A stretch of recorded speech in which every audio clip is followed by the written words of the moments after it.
Okay, let's get underway. We have our new navigator, the Lady Cassia. Or Cielo. So welcome on board, Lady Cassia.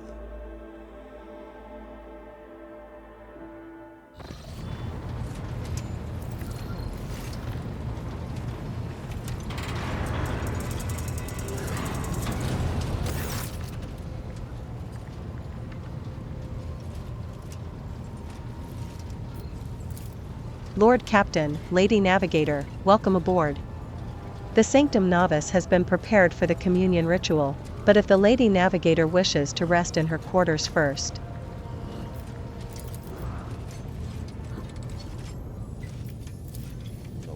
Your heart starts beating furiously, your breaths come short and choppy, and your fingertips tingle unpleasantly. You notice that Vigdis is shivering slightly, and the crew are glancing around in puzzlement, searching for the source of this sudden wave of unease.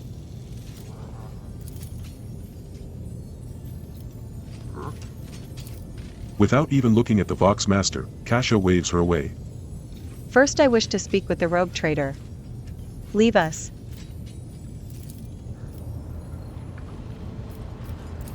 Oh, of course, when you are ready for the ritual, please let me know.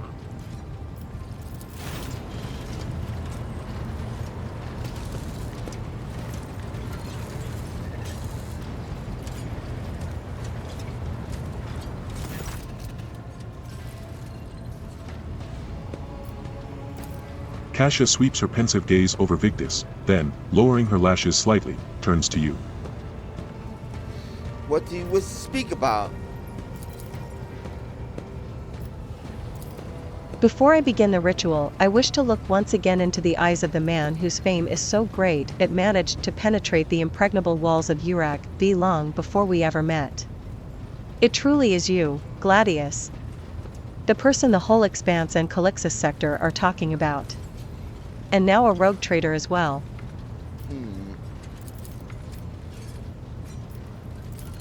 After a few seconds hesitation, Cassia lets out a small exhale, and then raises her pointed chin. I have not yet thanked you for saving me on this station. My thoughts were clouded with so much mournful ash when Theobald's heart stopped, but you acted honorably and did not exploit me in my wretched position. And for that I am immeasurably grateful. Of course. But now, Cassia throws back her shoulders. I am ready to go to the Sanctum Novice and perform the sacred rite. I require brushes, canvas, and the best paint you have on board. But no red. Okay. Why do you refuse red paint? It is my habit to use the blood of my attendants so as to preserve my own. However, given the current circumstances, my own will serve even better. The blood of the novice nobilite is sacred, and so is more suitable for the communion ritual. Okay. So tell me more about what the ritual entails. I doubt the uninitiated could understand the mysteries of navigation, but I shall try to explain the essence of it. I must merge my mind and will with the machine spirit of the ship, so that I become one with the vessel. Cassia lifts a lock of hair from the back of her neck, revealing gilded implant ports. After that, I use the House Orcelio ritual, which I am loath to reveal to you, to free my mind of all errant thoughts. And then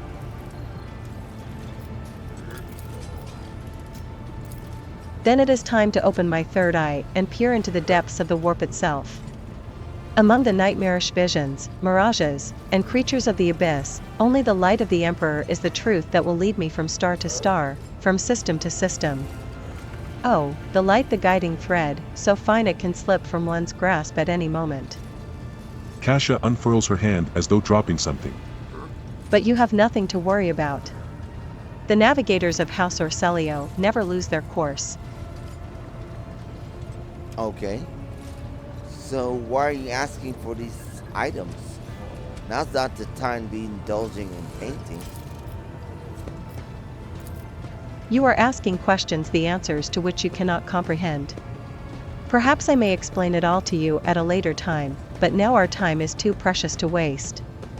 As a navigator of House Arcelio, I give you my word that without canvas and paint, we have little hope of a smooth journey through the warp. I have no reason to lie. Okay. I shall ensure that all the necessary supplies are delivered to the Sanctum Navis. Cassia nods in thanks. I shall take my leave of you for the duration of the rite. I ask that you do not follow me, few can survive the gaze of my warp eye when it is opened.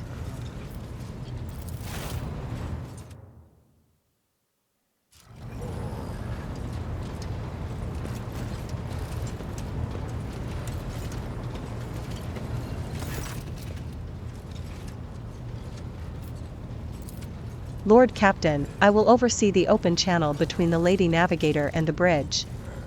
And may the Emperor's light help us all. Okay, great. Let's continue.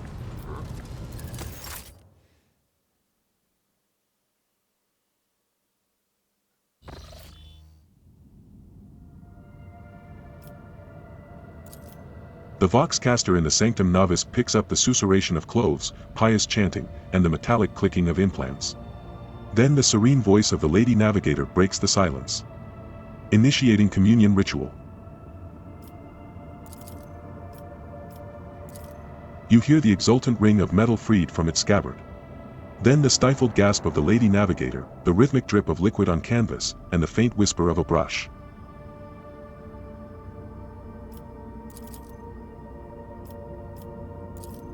I see violet vortexes lashing an ocean with a million flails and umber shadows spinning over the surface in a fiery dance, a storm rising above foaming waters. Armadas drowning in fog, the path from one end to another cannot be seen.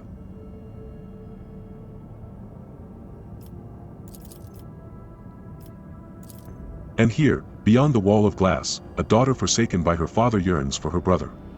And the sun's pale disk goes in tireless pursuit of her. No, of me.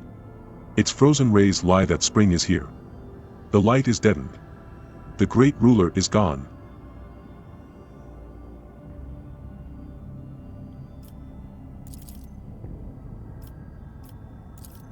The Vox Master recoils at Cassia's words and accidentally snaps one of the cogitator levers.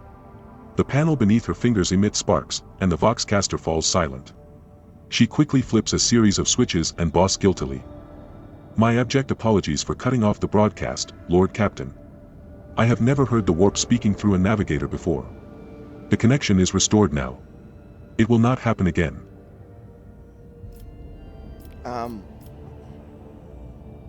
Cassia, are you alright in there?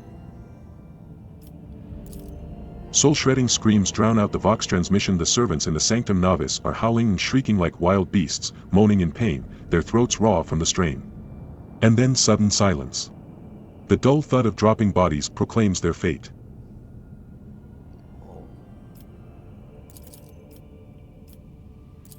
It appears the servants were part of the Lady Navigator's rite, as it was for her predecessor. I will arrange for the bodies to be removed from the Sanctum Navis after the ritual, or what is left of them.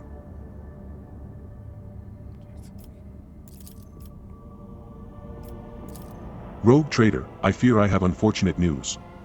Endless blackness has spread across the canvas, dividing what should be whole in two, and my sight cannot glimpse the light of the Emperor as clearly as before. I cannot turn around, my brush only draws me onward. The way is blocked.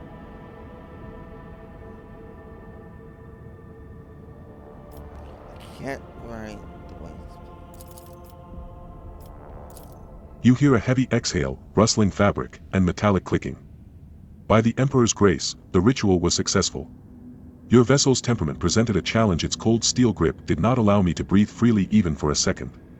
It was as if the depths of the ship housed not only machine spirits, but something other. Now I will retreat to my chambers to recover my strength. Send for me if you have need of me.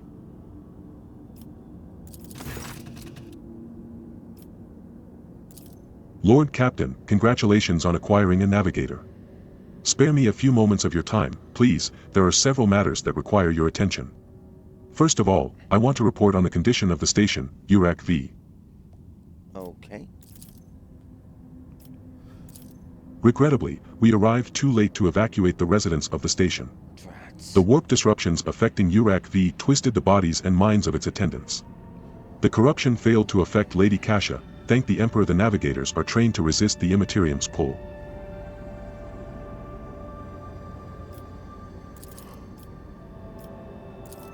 With your permission, I would also like to remind you that we are still in need of more men and women for the crew.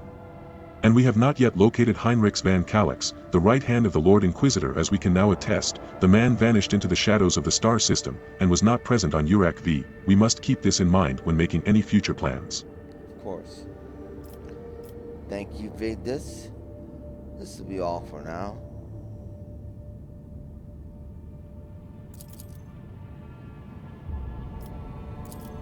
As it pleases you, Lord Captain.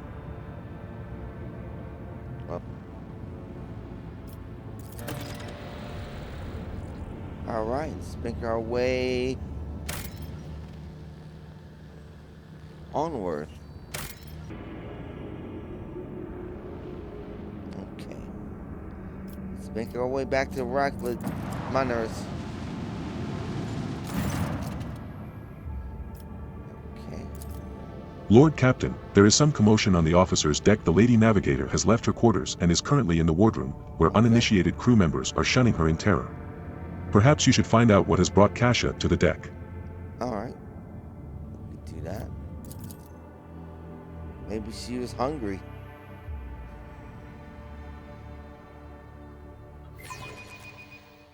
She is a member of the wardroom.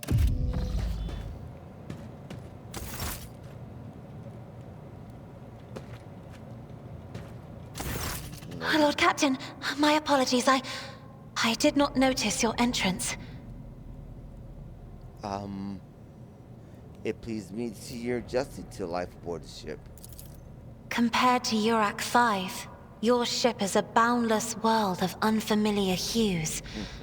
And yet, the abundance of bright colors can at times be wearisome on the eyes. The bridge and the decks are so clamorous. In my search for a place of quiet, I was fortunate to come upon this islet of serenity filled with rare tomes and practically devoid of color. The events that took place on Urak 5 must have shaken you quite greatly. Are you well? One should not underestimate the navigators of House Orselio, Lord Captain. Like a shawl of pale smoke, a faint malaise hangs upon my shoulders, but it will not be the slightest hindrance to my duty to humanity, and my duty to you. Cassia's response is reserved and pointedly decorous, clearly intended to create a distance between us. Okay, are you satisfied with your new attendant? Your servants are somewhat sluggish when it comes to attending a noblewoman of the Navis nobility, but they are quite tolerable. Thank you for your concern. Of course. Cassia cringes ever so slightly, adjusts the adornment on her forehead, then awkwardly hides her clawed fingers in the folds of her clothes. The unnatural appearance of navigators often becomes the topic of gossip among lowly servants and officers alike. It is clear that she does not feel comfortable aboard a ship teeming with new people. Okay. I see you're fond of reading. Oh, this. I found this fascinating read on one of the shelves. And I must say, it has caught my eye. Its every chapter is written in verse. I find it so beautiful and enrapturing.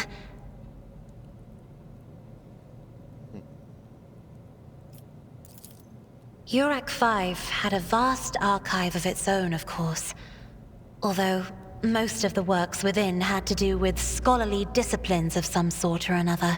Okay. Only in my sparse moments of respite was I allowed to escape into the pages of more embellished works. Oh, right. Cassia gently brushes the dust off the cover with her thin clawed hand, her eyes filled with longing, after reminiscing about her lost home. I've hoped that you've had ample time to calm yourself and your powers. There are people on this ship who are far more impulsive and dangerous to others, and far less devoted to the God Emperor than a herald of the Navis nobility. But I did not need your words to see the shades of umber unease that whirl around your subjects whenever I am near. Were I not acquainted with such a reaction, I could have found their behavior in your question just now insulting. Lord Captain, would you kindly explain to me why you are pestering me with these questions? Inquiring about my mood and my needs, showing an interest in the books I am enjoying? You are behaving as if you possessed a shred of fellow feeling for one such as I. What do you mean, one such as I? I mean... I beg your pardon, Lord Captain. That was no way for a navigator to conduct herself. Well, I'm beginning to think, Lady Cassia, that the feelings I have for you are far more complicated than common sympathy. Lord Captain? So many colorful sparks are flaring to life and dimming all around you. It is a veritable ocean of emotions. There are so many of them that I can barely see the pure white sincerity of your words.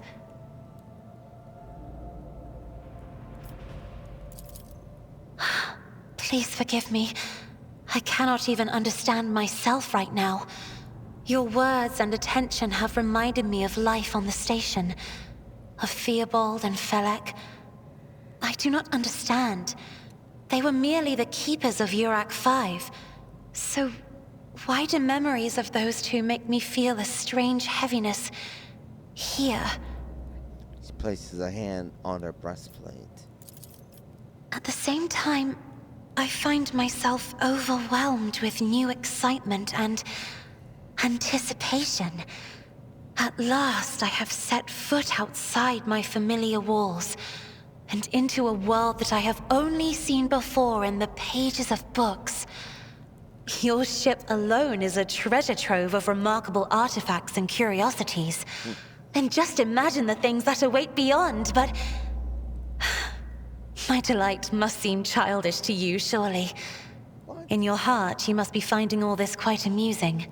No, I would not dare make fun of a lady's feelings. Especially not one who has captivated me since I first set eyes on her. During the good moments and your rougher moments. Words like that, Lord Captain, could easily be misconstrued. You should familiarize yourself with some of the works in your library to learn the appropriate manner of conversing with a lady. Huh? Oh, what? Struggling to maintain an expression of polite indifference, Lady Cassia covers her burning face and swiftly exits the room.